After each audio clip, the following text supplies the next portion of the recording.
Election 117 में कल की जो मेरी लीड है वो 16,600 है सरकारी फॉर्म 45 के मुताबिक, लेकिन रात सारी मैं नताइज का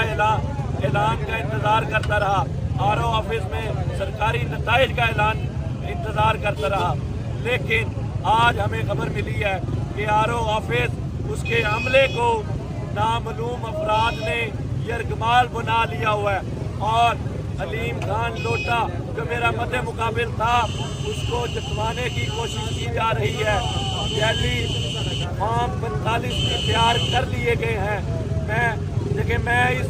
सियासत में इस मुसीदा गंदा निज़ाम का खात्मा चाहता था, लेकिन इस मुल्क में जो काबज़ वाक़या है वो शायद नहीं चाहता कि ये मुसीदा गंदा घटिया निज़ाम का खात्मा हो। मैं अपने तमाम वकला भाई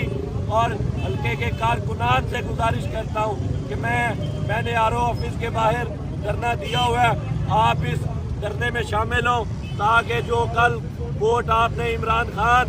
और उसके सिपाही अली एजाज भुट्टर को दिया है उसका दफा करें और इस जो वोट को चोरी होने से बचाएं।